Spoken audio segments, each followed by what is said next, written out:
Hello, children.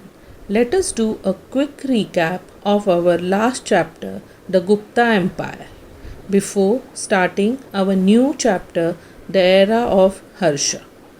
The Gupta Empire was an ancient Indian empire existing from the mid to late 3rd century CE to 543 CE.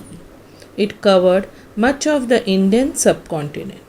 The period is considered as the golden age of India.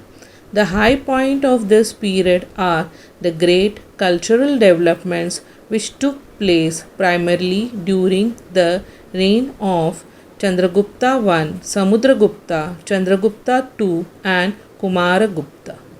Many of the literary sources such as Mahabharata and Ramayana was canonized during this period.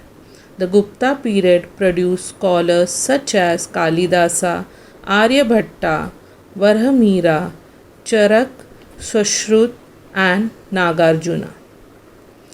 After the fall of Gupta dynasty, the country was disintegrated and many new kingdoms arose in India.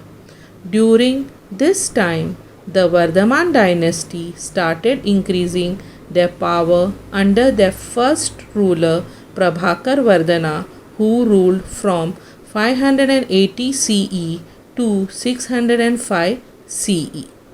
He conquered many places and established a great kingdom. He was succeeded by his son Rajyavardhana 605 CE to 606 CE to the throne of Thanesar. Shashank, the ruler of Bengal, got him killed. Harshavardhana, also known as Harsha, was the second son of Prabhakar Vardhana and brother of Rajyavardhana.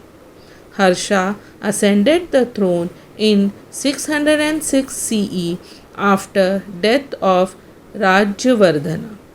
Harshavardhana was only 16 years old when he was crowned as king.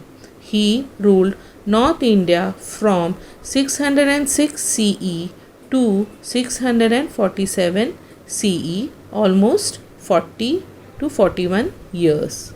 Now, first let us see what are the sources of information of this period. We know about this period through contemporary inscriptions, coins, and some rock edicts.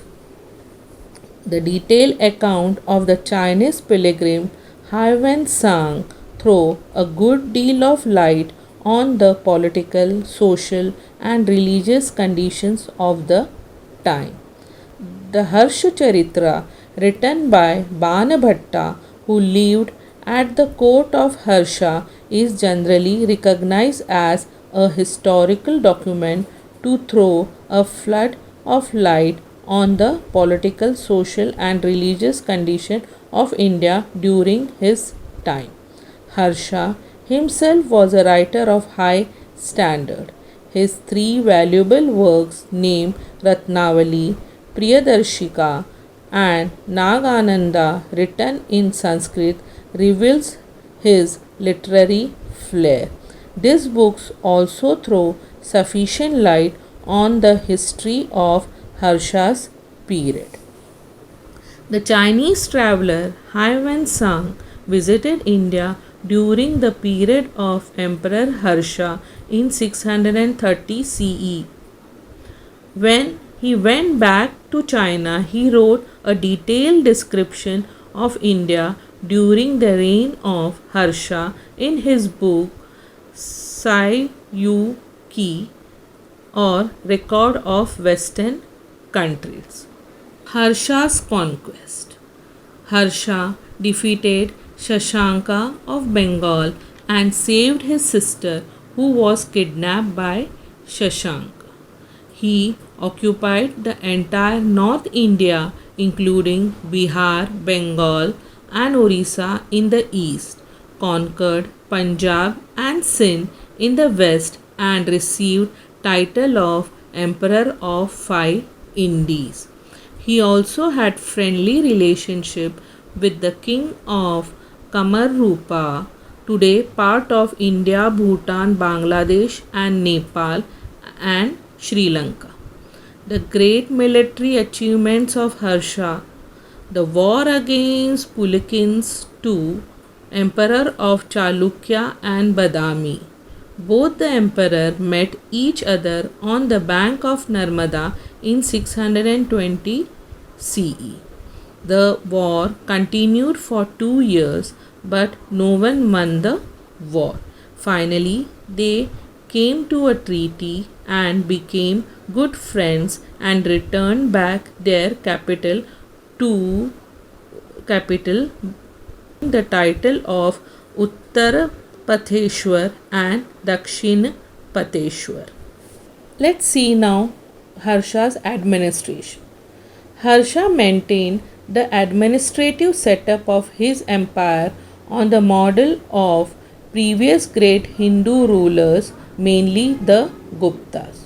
He himself was the head of the state, and all administrative, legislative, and judicial powers were concentrated in his hands.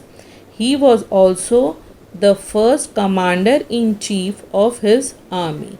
He was a benevolent ruler and supervised the administration personally. The king was assisted by a council of ministers which was quite effective.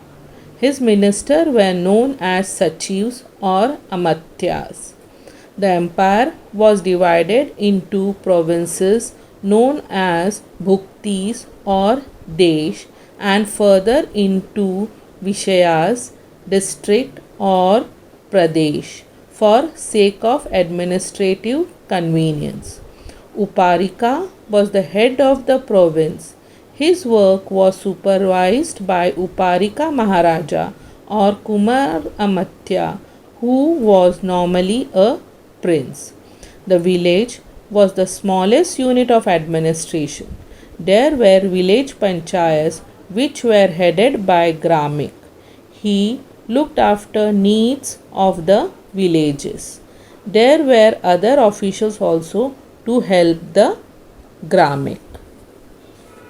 In our next video, we will see religion, social condition, economic condition about Harsha dynasty.